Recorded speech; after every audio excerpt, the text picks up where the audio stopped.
Purnamada Purnamidam Purnat Purnamudachyate Purnasya Purnamadaya Purnameva Vasishyate.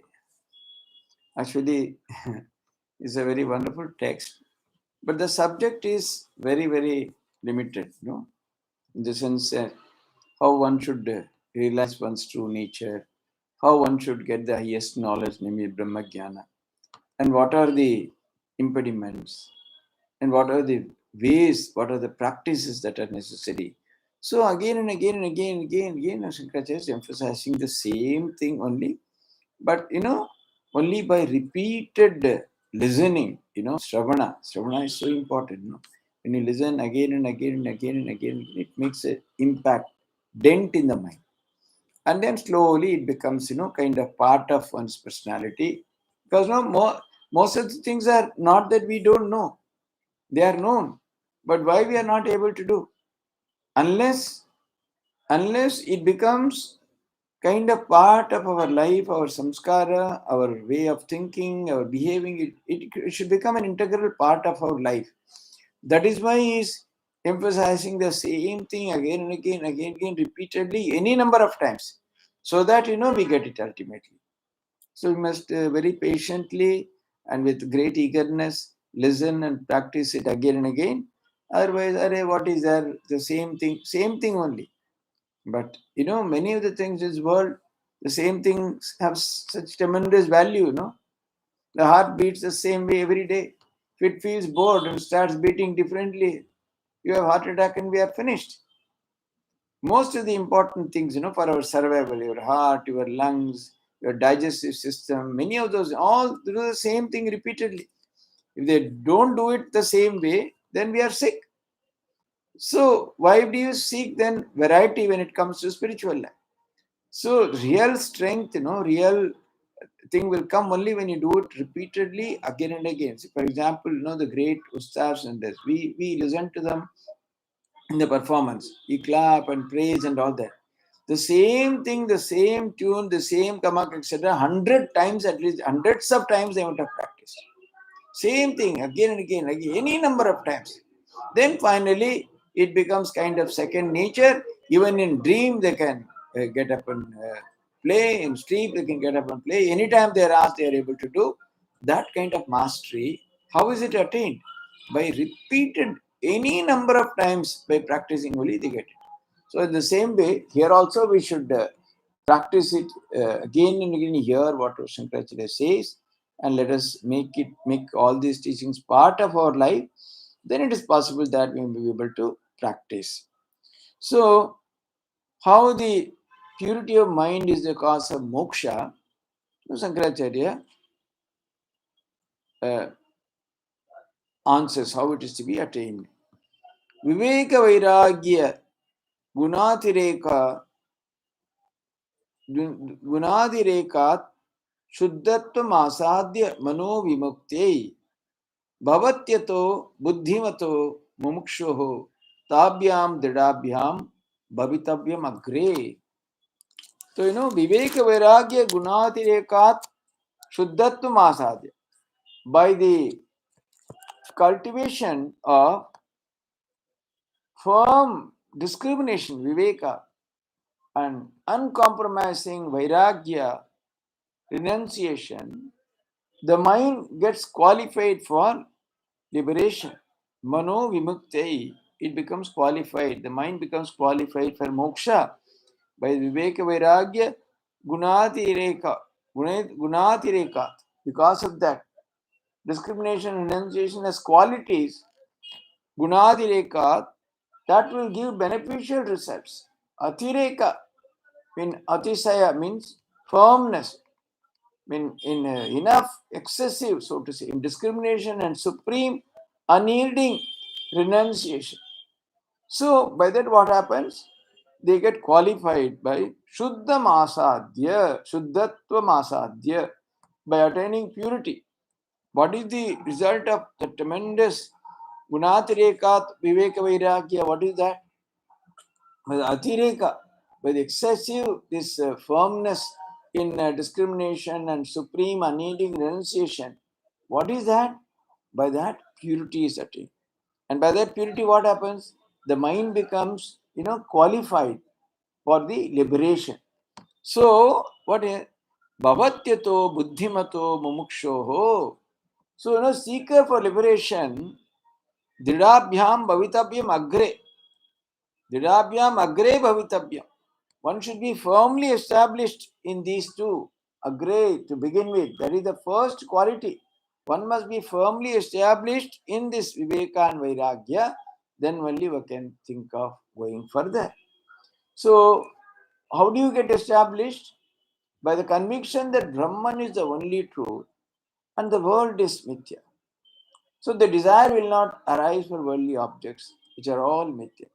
So detachment from everything, up to even the Swarga, etc., is all hailed as praiseworthy. So the mind, it's qualified by these two qualities. Attaining such purity and the absence of, any dirt or mala or defilement, it helps get rid of all the traces of bondage. For it ceases to be bahirmukhi or extrovert and is firmly set on Brahman. Thus, the mind of firm discrimination and uncompromising renunciation is the cause of liberation. So, the Buddhiman, Buddhimataha, so what he should do? Intelligent man understand the means perfectly, who desires the end result. Mumukshoho, what does the desires the end result of liberation, must be unswerving in the possession of these two qualities. For with reference to the desire for means, desire for fruit is the cause. If the person desires liberation, at first acquires with great effort, discrimination and renunciation, it is as good as declaring that it is inescapable, bhavitavyam. So he should, it is actually good as inescapable or avasyam bhavi. It is certainly bound to happen. Why is putting so much emphasis on this? Because you see this Viveka and Vairagya. That too, why? Once you have Viveka, then only you can practice Vairagya. What is the cause of bondage? Why is it that we are not able to get the highest knowledge or Brahma Gyan? What is the problem? That is because of the lack of Viveka, Aviveki. We think that it is something like that. We hear and then go and do the same thing. And the power of Viveka is not that, power of discrimination. So that once I understand this is not good for spiritual life, this leads to bondage, this leads to impurity of the mind, this leads to all that, this takes me away from Brahman.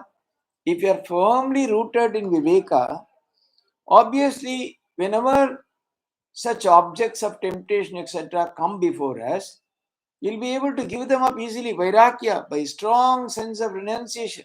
But what is the basis for that? How does it happen? How will it happen? Because everybody is enjoying, everybody is participating. So it's all there everywhere. The moment you open your eyes, all around there are temptations. Again, any number of distractions. How does one avoid them? First of all, the discrimination. Viveka. Viveka clearly says, what is this? What is it that is before me? What is it that is going to give me? Where is it going to lead? Yes, so much of say good food. I eat, then I fall sick, then the stomach becomes upset, then you will lead to other diseases, then blood pressure, this, that, heart attack, then cerebral. So everything. So when you understand what all it can, no. Only just whatever is little, that much only. Not more than that. Not giving way to temptation. So, like that, I'm just only giving a small example. There are any number of temptations, any number of distractions. That's why, the moment you open your eyes, your ears, all the Indias are all waiting to grasp. Any number of sense objects are floating in the atmosphere. So, unless you have very strong sense of atireka, viveka, which is of a supreme quality, excessive, so to say, the discrimination, the mind easily succumbs. So if this is not there, Vairagya is Viveka, Vairagya, like a jodi. Together, you always speak up because if there is strong Viveka, it will be followed by strong Vairagya. And with strong Vairagya only, you can stay away from temptations. If you stay away from temptation, the mind remains pure. First of all, It remains pure, but in the sense that it is not allowing any new accumulation.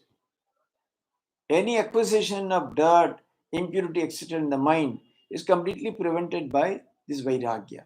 But at the root of that is discrimination. And then, it starts working at the other levels also, internally, whenever such comes, even mentally, thought-wise, everywhere. Again, the process is very simple, very firm, absolutely uncompromising viveka. Though I will not succumb, this is not good for me. This is not spiritual life. This is what I've read in Gospel, in Swamiji, in Holy Mother, in other scriptures, everywhere. Again, say that it's useless. Why give indulgence? What is it going to happen? Thakur, how graphically Thakur describes. How do you discriminate? He says, what is there in a very beautiful body? What is that? It's all covered by skin. But inside, same flesh, blood, urine, excreta, etc., all absolutely undesirable things. It's full of that. Thakur gives a very graphic description. What all visions he had. Somebody came and one lady, she gave birth to a child and then she devoured it, this, that. Such a graphic description. Why? So that the mind becomes, the moment anything, you see, when as long as the thing retains its attraction, supposing something is very attractive, then it's more difficult to discriminate and say, no, give it up, give it up. But no, to aid us in our process of discrimination, if you constantly think when anything comes, you analyze it. That is Viveka, thoroughly. What is it? What is the ingredient? What is it going to do? Where is it going to lead me ultimately? Why should I give indulge? What is the value of it, worth of it, for what time? How much time it is going to satisfy? Then what happens? What happens again and again if I must indulge? How will it help? How will it affect my body, mind, everything? If one constantly discriminates, then the moment the object of temptation comes, immediately the mind, like a very sharp razor, cuts it. No, this is not needed for me. I'm not going to allow this. I'm not going to participate. Once the decision is taken, what is carried out is what is called the renunciation or giving up or vairagya. Vairagya, the vitrishna or not liking it, not succumbing it, comes as a process, as a corollary of the tremendous strong sense of discrimination. That's why he has used the word atireka, excessively tremendous. The sword of, see, we have Mahasina, we have words somewhere else. He uses the same words because they are used like a sword, cut asunder, the sword of discrimination, that which is undesirable. So many things, how not only is food or eating and so many, no, I will do this, I should be given that, why not that, why this? Everything is why necessary. Yes, whatever our time, our life, our mind, our senses, everything has to be organized in such a way that constantly it is used for that particular purpose. It goes in that particular direction only. Anything, coming here, going here, meeting somebody, meetings, why, Z, listening to this, participate, everything will be ending up at a distraction only. Unless any activity that leads us forward in our search for the truth or ultimate or God or Ishta or anything. See, what is your test of discrimination actually? How does one discriminate? Not only looking at a thing and looking at its negative qualities, that it will really give me disease or this or that. Apart from that, anything, any digression, any temptation, any indulgence, any asking for something, any request, any desire, does it take me Godward? Does it take me forward in your search for truth? Otherwise it is useless. Otherwise that is disturbing. Otherwise it is going to leave its own impression in my mind. It is going to defile my mind. It is going to make it impure. Why should I do it? Yes, certain minimum things like for the survival of the body, because this body is required for sadhana, etc. Yes, some food, some rest, etc. These are all necessary. But one has to be very clear whether we should live to eat or eat to live. That distinction has to be clearly understood. So whatever is necessary for the carrying out of our daily life, yes, does it mean if someone falls sick, will not go to the doctor or take medicine or anything? All that can be done. But anything by way of pampering the body, pampering the mind, giving it scope for indulgence, so many things, thousands of attractions are there. So anything, what is the test of discrimination? What is the result? Why I am seeking this? Why my mind is going after this? It has come before me. How am I to handle it? Is it going to help me in my realization of truth or God or ultimate, or is it going to be a distraction? You'll find that in 99.99% cases, it's only a distraction. Either no relationship, son, daughter, grandchildren, whatever it is, every or things, property, money, no vehicle, these, that, anything, and then clothes, and then meeting people, talking to people, going here, going there, everything. Even, coming to ashrama, unless it is for a particular purpose, namely, you can come to the ashrama because sitting here, I'll be able to meditate better. Sitting here, I'll be able to think of God better. From home to this place is more conducive for meditation, more conducive for sadhana, then it is wonderful. Coming here, getting distracted, much better one can be at home itself if you are less distracted there. So everything, there's only one touchstone, one simple test. If you rub it in that stone, does it take me forward in a spiritual journey or not? If it is yes, that can be accommodated. If it is no, that has to be mercilessly cut off. Then, obviously, together, the action that once the mind determines whether it's good or not, then what is done, that action is called renunciation. Actually, they are together. They are not exactly so separate in the sense that once you develop that quality of discrimination, automatically the result will be vairagya or giving up. There cannot be any gap. A person of discrimination, what he would do? He would only give up. He would only be indulging in vairagya, because the more and more you discriminate, more and more things have to be given up. No, these also not. These also not. I often say, supposing from morning to night, we do so many things. From the time we get up from bed till we go to bed. Supposing, we analyze at the time of going to bed, what are the things I did today? How much of it is towards my Godward journey? How much of it is towards other things? 99.99% of us would end up saying almost 100% of our activities are purposes other than for God realization. So that is no good. So your japa, meditation, everything, all that will become more meaningful, powerful, wonderful only when these things, these yardsticks are applied, namely the tremendous Viveka and Vairagya. If they are there, based on that, whatever you do can really bring you that kind of tremendous surge, a deep sense of, inward joy, the desire to go forward, the desire to do more sadhana. The mind is constantly distracted. How would it call and call? How would it indulge in all that? So that's why he says a person, a buddhiman, an intelligent person who is desiring mumukshutva, because now all of us want freedom. Everyone knows who one wants to come back again and again in this world. Who do it? The first thing they must do is to be firmly established. Dridabhyam, agre dridabhyam. They should be first firmly established. This Viveka and Vairagya is the first thing. And then, after stating the Viveka and Vairagya are the means to withdraw the mind from sense objects, the Guru proceeds to show that an object that produces a sense of danger makes for withdrawal from it. For example, if a person mistakes a diamond for a bit of glass, is not attracted to it and does not go and pick it up. So, to a fearful object produces fright and hinders approach. So, with great compassion, the Guru turned the mind from sense objects by producing a sense of fear for them.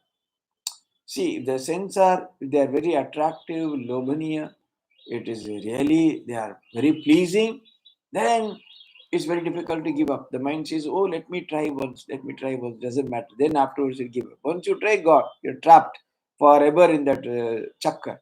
But then, that is why he says, he's painting such a picture like Thakur said about that woman giving birth to child and then putting it into their own mouth and eating it and all that. Such graphic things. Similarly, he also says, Manu Nama Mahavyagra, terrible tiger called mind, Vishyaranya Bhumishu, Charatyatra Nagachantu, Sadhavu E Mumukshavaha. He says, a terrible tiger called the mind, Manu Nama Mahavyagraha, wanders in the vast forest of sense objects. Vishyaranya Bhumishu, Charatyatra. It is roaming about in this terrible forest of senses, vast forest, aranya, a vast forest of sense objects. So he says, Na gachantu sadhavo ye mumukshavaha. So let not the good persons or those who seek salvation, sadhava means a good people, na sajjan, or mumukshava, those who seek liberation, let them not go there. Let them not wander in that forest of sense objects. Actually, literally, Shankaracharya, how he captures the minds of ordinary people like us. He says, the sense objects themselves are like a vast forest. Because no, they're the combination of numerous, any kind of evil effects. So we have many examples in the Srutis. Vishayam steshu gochara, in the Kathopanishad says, in those forests, a fierce called the mind wanders at wills. Atta gocharam. Then in the Sruti, again in Kathopanishad, Paranchikani Vatna Swayamhu Parang Pashyati Nantaratma. So, it is obviously like windows, the senses are opening to sense objects. So, it is natural. Just as the water flows from a higher level to a lower level, the mind, the sense objects are constantly going after, the senses are going after sense objects. Behind them is his mind, this great Vyagra, terrible tiger called mind. So that's why, in the Gita again, that great says, so, then bandaya vishayasaktam, attachment to sense objects makes for the bondage. Vishayasakta, the attachment for sense objects, bandhaya, leads to the bondage. And obviously, it leads to a terrible fall, as Gita says, Jayatu Vishyan Punga Sangaste Shupajayate Sangas Sanjayate Kama Kamat Krodha Vijayate Krodhat Bhavati Sammoha Sammohat Smriti Vimbrahma Smriti Brahmshad Buddhi Nasho Buddhi Nashat Pranashati. So from attachment to when the attachment also how it comes. The moment you think of it. Otherwise, if you don't think about it at all, there's no question of attachment. You sit somewhere, somehow, you've had one experience, and then, that. Because it's a very small thing, there is much greater attachment. I'm saying, that wonderful jalebi from the shop near the ashrama. So nice. You took it. You think of that. Bas. Then, dhyayatu vishyanpuma sangasteshu bhujayati. From that attachment. Then, from the attachment, the desire. And desire, it produces krodha. Why? I'm not able to fulfill it. Nobody is bringing it. They did not give me. All the ashrama, all the others ate the jalebi. It was brought. I told them to bring. Not a single piece was left. Oh, Maharaj, so and so sadhu came. Guest came, he came. Oh, you didn't keep for me? Terrible, angry. Kamat krodho bijayate. Krodhat bhavat sammoha. Then sammoha. Then there is loss of memory. And then buddhinash. Buddhinashti prashati, total destruction. So, that is why the sadhus and good persons who desire liberation should be aware of straying into this great aranya of sense objects. So, to attain liberation, let them restrain the mind from sense pleasure. First of all, it all starts from the mind. Then, only at the physical level, it happens. First is the control of the mind, and then obviously, so in the Shruti, Kaschid dhiraha pratyagatmanam avrita chakru.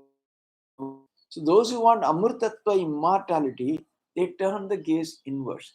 Because what happens? All the senses are always outward, outward, outward, constantly going out, constantly going out. And the mind is driving them. And then they catch hold of the sense objects, bring that experiences. Then you want to go, physically participate, and everything goes for a toss. So what is the way? When supposing you gaze it inwardly, and instead of eyes always looking outside, supposing it turns inward, think of your Ishta seated in your heart, or something like that, or all those, anything, turning the mind inwards toward that which is purposeful. Similarly, the ears, all the senses, everything, if they are turned inward, then, there is, you become a dhira.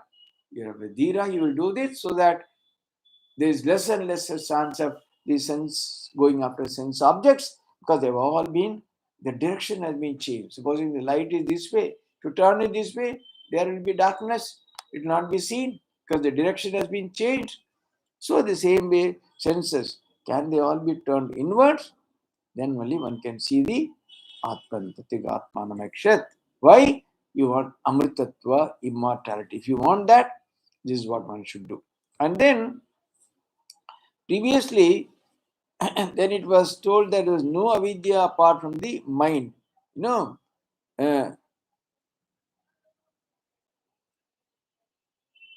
So then, to explain it, here again is selecting 4 more slokas. What is there is no avidya apart from the mind. Nahyastra vidya manaso trikta. Manasa atirikta. Beyond mind, there is no other avidya. That was earlier spoken of in some sloka. Now, he is again explaining it. Manaha prasute vishyana seshan sulatmana sukshmataya cha bhoktuhu sharira varnasrama jati bhedan guna kriya hetu falani nityam. Manaha prasutiyate vishyana sesha. The mind which produces for the jiva any number of experiences, sense objects in gross and subtle form. Sulatma sukshatayacha bhoktu. For the enjoyer, for the jiva who is the enjoyer, it is mind. Mana prasuvate vashyana seshan. Because you see, ultimately, the in this gross and subtle both is including. Let us come to that. Sharira varnasrama jati bhedan. The distinction the body, varna, ashrama, sharira, varna, ashrama, jati, vedan, caste, etc. Then guna, kriya, hetu, falani, nityam. Qualities, actions, causes, and effects are always mind produced. Aha. Nityam are eternally. Hetu, falani, nityam, they are the effects. Sharira, varna, ashrama, jati, bhedan, all those distinctions. Guna, kriya, hetu, palani.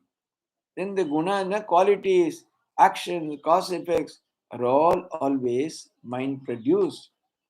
So it's actually the mind that creates the objects of experience. In the persons, in the waking state, in their gross form.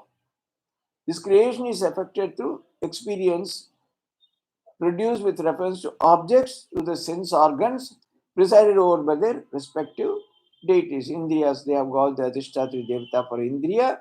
So in the waking state, when a person is waking, the sense objects in their gross form, their creation is affected through the experience produced. So actually, the ultimately, whatever you experience, supposing even eating a sweet meat or something like that, the whole thing, it's only the mind that gives a shape to it. Same thing sometimes, supposing you are in a very good mood and you eat it, it tastes so nice. Then you are in a very sad mood. Something has, take it away. I can't even touch. I can't even look at it. That day you took 5 pieces. No, I can't. I'm feeling like vomiting. Same thing. How? It's only the mind. Otherwise, if it is independent, if the Vishaya, if the sense of enjoyment, if the sense of bhoga is independent of the mind, should always produce the same effect. The same thing. One day it is extremely good.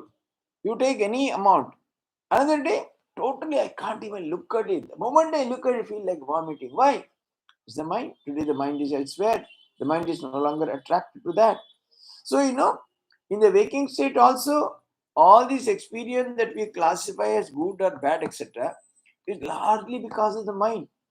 If it is independent of the mind, then mind has no role. Not only that, for me, Payas is so wonderful. For somebody else, why? Oh, I can't look at sweets. Why? See, if the sweet is independent of the mind, then for everybody it should be sweet. It should be a good one. I like jalebi so much. I can take 50 pieces. That I can't look at jalebi. Oh, such a useless thing. Fried. This and that. Just terrible. I can't look. Why? So again, the mind. One set of mind experiences, takes it as enjoyable, stores it like that. So whenever you think of jalebi, it always generates that water in the mouth. Somehow you want to get it. Again, you get things of that. How was this state? How is from Kamarpur jalebi? How it is? Jarampati jalebi is.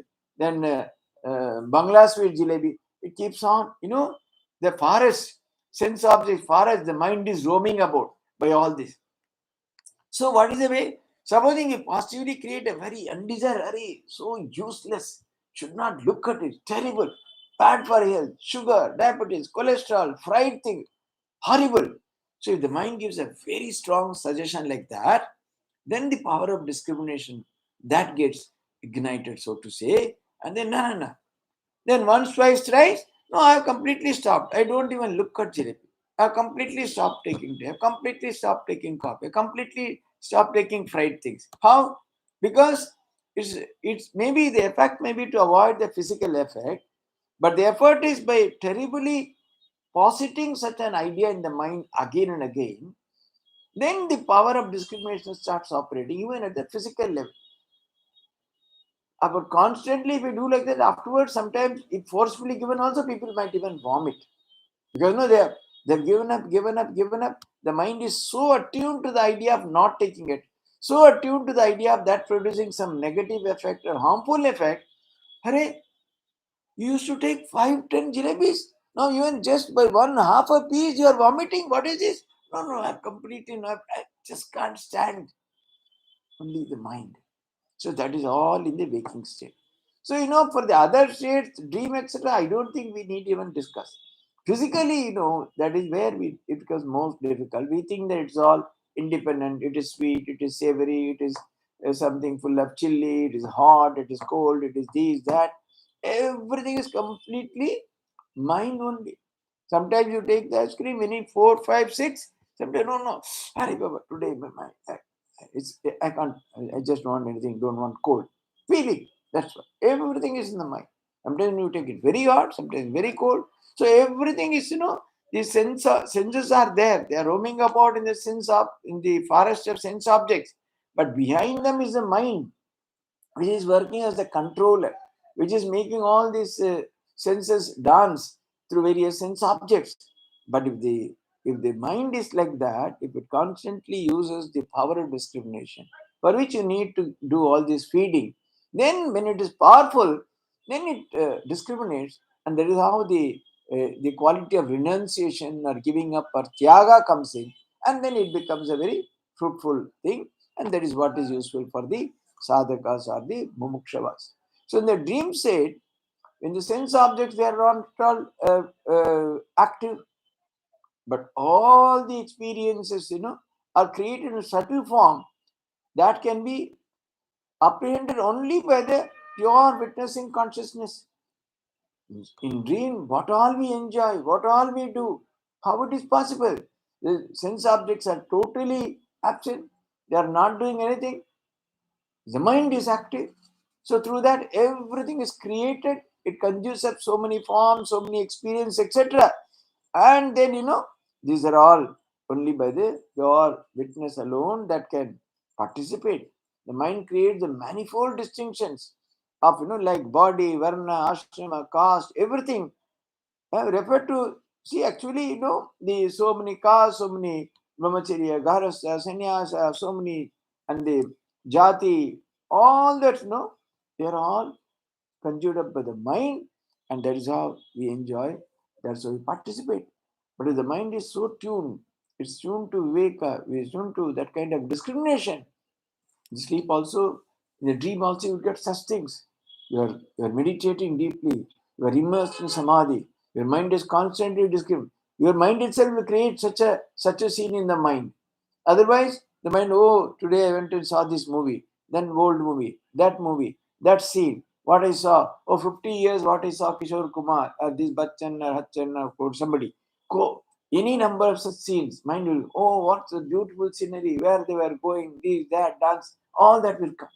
Because the mind has been, it is already, through this, roaming in this forest of sense objects through the senses, the mind has gathered all that. So, in the dreamless sleep, the mind even does not exist. So, all this, none of these things are there. So, all these things, whatever we experience in the waking state, whatever we experience in subtle form, all these human qualities, gunas, etc., all these are all totally absent in the dreamless state. So, these are all very clear that all these are all creations of the mind only. Whether they are see, even the idea, whatever we experience in the waking state, they're all creations of the mind only. There's no other cause. For in the absence of the mind, nothing exists. So uh, all that is all the kinds of differences, whatever you speak about, the innumerable experiences, they're all the results of the mind only. So it's very clear that in the dreamless, total deep sleep, nothing exists, not even the mind, no senses, nothing. So these are all totally absent. So what all that we experience in the waking, in the dream state, they're all creations of the mind. Absolutely, there is no doubt. But how are they? Are they creations in the waking state also? Yes. If they are not creations of the mind, how can they be at one point of time the same thing can be experienced in two ways? Sometimes somebody comes, you're so happy. Sometimes "Arey, kyun aa rahe? Why is this person coming now? Coming to disturb me? I have to do something else. Why? At one time is so wonderful. You're waiting for that person. You're talking any number of hours, and poor person again, poor gentleman or lady, whatever it is, comes again. Arey, the person likes me so much. Let me go. Why is coming? Why is disturbing? I have something else. So it's all only the mind. The likeness or disliking, everything is the mind. So not only that, no, a particular thing is called, something is called, say it's a paperweight. What is that? Is there anything like paperweight? Only some convention, the mind has given it the name. We are taking it like that. Anything, whatever all that objects, all that experiences, good, bad, everything, they have been associated so many things through this factor called mind. The mind only gives them shape. Mind only gives, see, everything is not ultimately. That is why the greatest bondage is the nama and rupa they see. Na? Everything is in the name and form. If you remove name and form from this, what is there? Is there anything there? Nothing. So everything is completely conditioned by these two ideas, namely name and form. If you remove name and form from me, then where am I? I'm nothing. Everything related to me is completely gone and wiped out. Because these are the two things that give me shape, that give me identity, that give me these good, bad qualities. Everything is because they are all within the confines of this so-called name and form. So, whatever is there in the external world, all that experiences, all that creations, they're all deeply associated with the mind. That's why they say this constant, the very classical example of Raju Sarpa also. It's only the Raju is alone there. Because it's a slight this thing, the mind has conceived it as Sarpa and you are seeing Sarpa. Because this is a very common mistake, we are able to understand. But every experience that we have is all part of such common mistake only. What we think as good, what we think as husband, wife, daughter, son, this, that, they're all, see, there is no permanency. Otherwise, why children desert their parents and go away? Why husbands desert their wives and go away? Why wives desert their, because all this is so temporary, assumed. There's nothing, there is no inherent stability, there is no inherent truth in all this. That's why all these are all of a vanishing nature. Constantly they keep on changing. So, does it mean that we will not live in this world? You will live. But that awareness should not go. All these are all temporary. All these are all of the nature, because ultimately what all these relations, what do all these produce? They produce sorrow, they produce suffering, they produce dissatisfaction, they produce dukkha, they produce any amount of physical, mental torture, suffering, this and that. So, keep all that in a place. Yes, he said, yes, relationship is there, you're married, okay, this much only. not going beyond that, then a good part of the mind is kept free for the higher chintanam, the Brahma chintanam, Atma chintanam, thinking about the truth, that ultimate, because the mind is not cluttered. Thakur himself says, if your mind is so dirty, if you're inside, how can I go and sit there? Because it is so full of dirt and that kind of unwanted undesirable things, how can you take me place there? Thakur really wants to come and sit in our heart, but there's no place. It is so full of, so occupied, overcrowded. How does the Ishta come and sit? So, if keep our external life simple to the minimum, the participation, just for the sake of maintenance of the body, just maintenance of living in this world, then you are left with enormous time. If only we can organize our life. You often say, na, there's no time for me. We'll get 10 घंटा मिल जाएगा जब ध्यान करने की. We'll get 10 hours to do japa, etc. Because the mind is uncluttered. It does not, because one useless thing leads to 10, 20, 100, multiplies, because one thing is leading to the other. If it is controlled at the entry point itself, no entry for all that. Only this minimum for the relation, for the sake of living in the world, that much, then you find suddenly you have enormous time, enormous appetite for doing all that. That's why again and again, Shankaracharya says it's the mind that is creating the stula and sukshma for the bhoktu, for the enjoyer. The mind only creates. So that is why. So we must understand that the effects, etc., are all always mind produced. Let us see what it says the next look. Om Shanti, Shanti, Shanti. Hari Om Tat Sat. Shri Ramakrishna Arpanamastu.